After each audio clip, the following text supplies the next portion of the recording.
Every kid, every person has the ability to put one foot in front of the other, so, like if you're saying okay, I'm gonna climb Mount Everest at the bottom of the mountain and you look up and you're going, I'm not going to climb Mount Everest, right? But if you break it down into sections and you just one foot in front of the other, one step at a time, next thing you know you're at the top of the mountain. It's just a matter of what's important to you and what's important to you for whatever reason. I didn't feel good about myself. If I wasn't doing everything I could to be the best version of myself, if I felt like I left anything on the table, it would eat away at me. I wouldn't be able to look myself in the mirror. Well, the mama mentality simply means trying to be the best version of yourself. That's what the mentality means.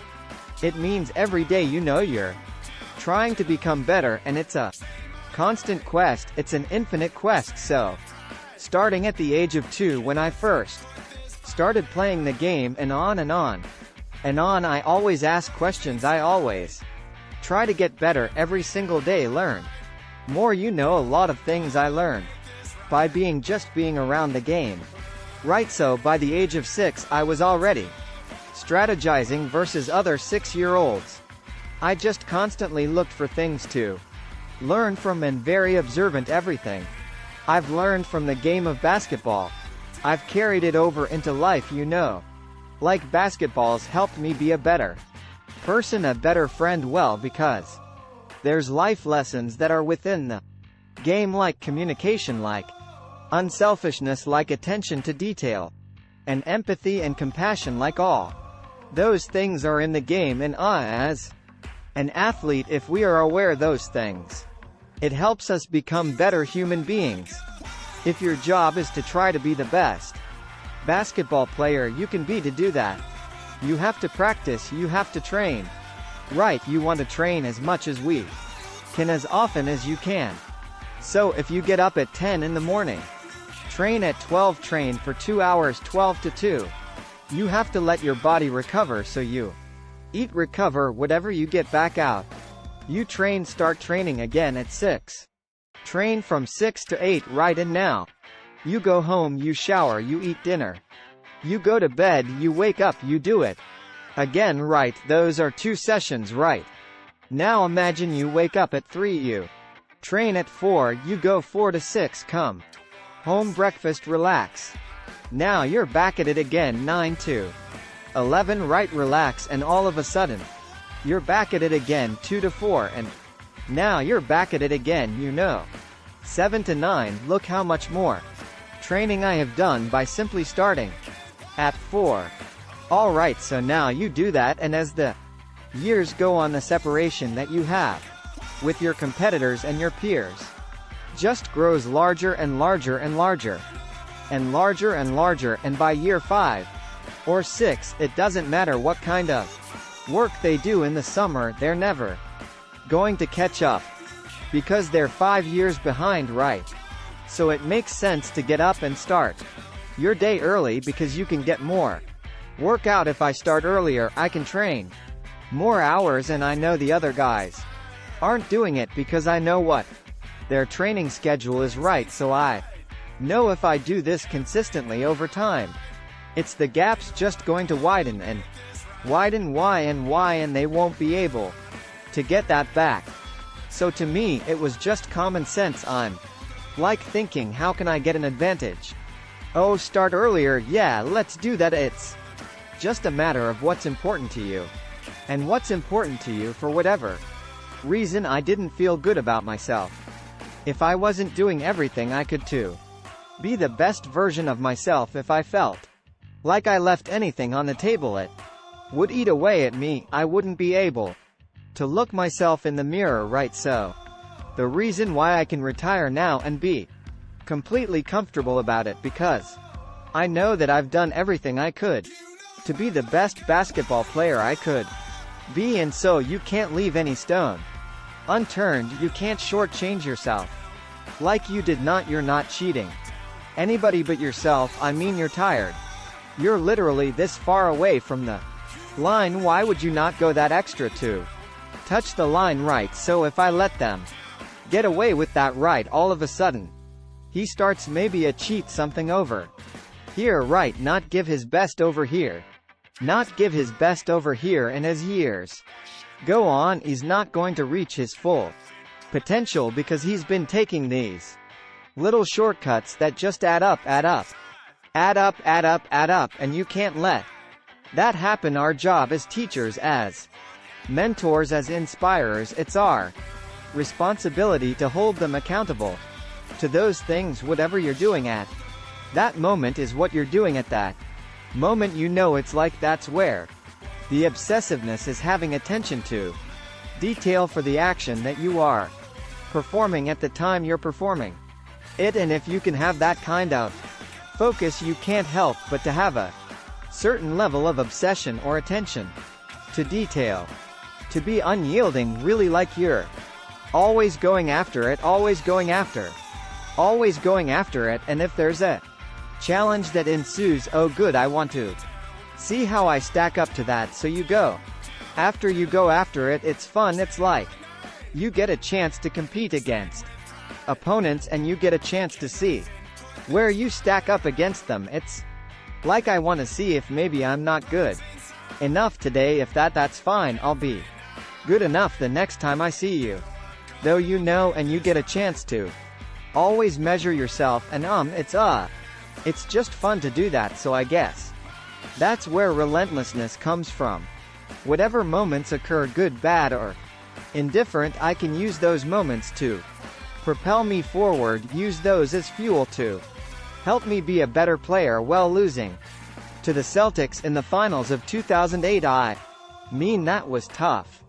It was brutal at night in the hotel room after we lost, just thinking to myself, I may never win another championship like I might have, just like this is it. It's too hard to get back here. Maybe it's not in the cards to win another one. And so I go through that night of being mad, and then the next morning I wake up and I start thinking, nah, I gotta fix this. So where did it go wrong? You know, why did we lose? Right, we weren't tough enough. Okay, we weren't tough enough. Whose responsibility is that to make the team tough? It's mine.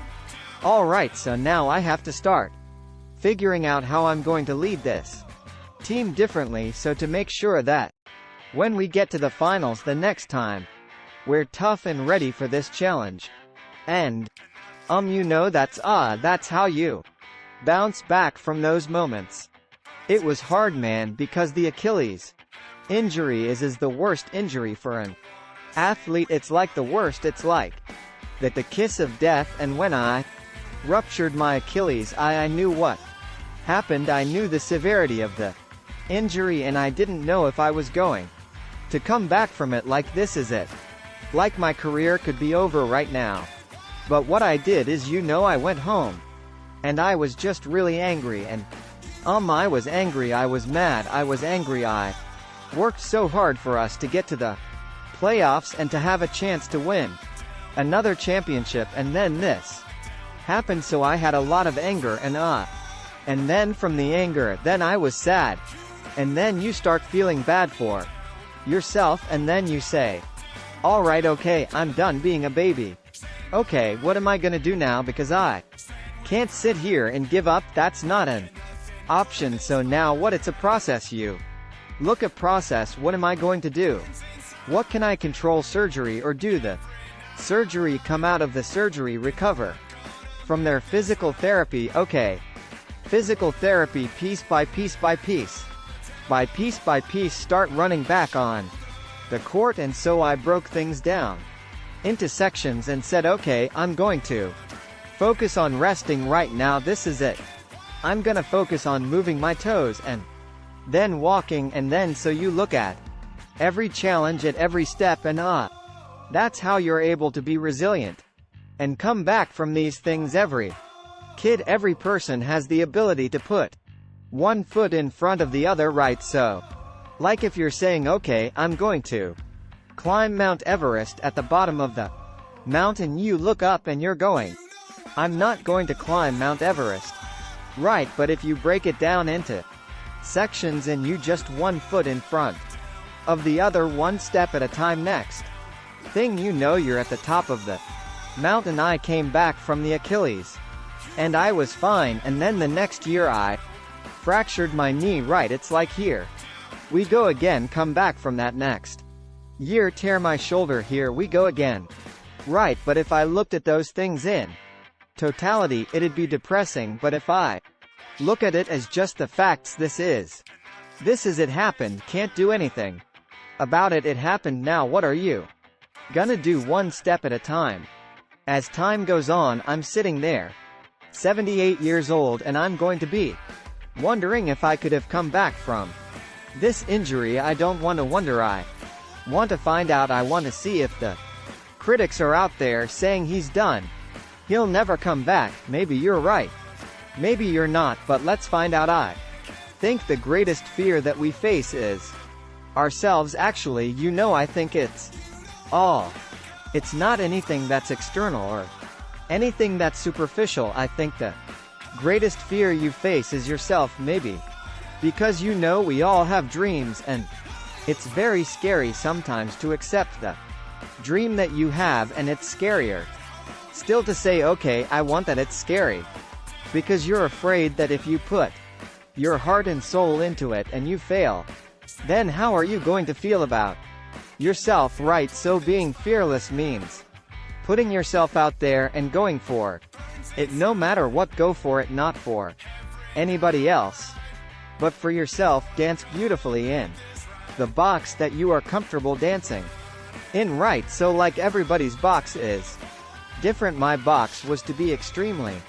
Every kid here has their own box, but it doesn't mean that your box isn't as beautiful as mine. Right. Everybody has their own. It's your job to try to perfect it and make it as beautiful of a canvas as you can make it. And if you have done that, then you have lived a successful life. You have lived with Mamba mentality. Right, so it doesn't mean you have to go out here and do all of these crazy things. I'll have to be like this person or that person. No, what are you comfortable being? What it is that what is it that you want to do with your life? And once you have that, then you try to live it to the best of your ability. My vision of what my goal is changed drastically as I got older. It's like as a kid I said I want to be the best ever. Right, and now you go through your life and everything you do, try to be the best ever, be the best ever, be the best ever.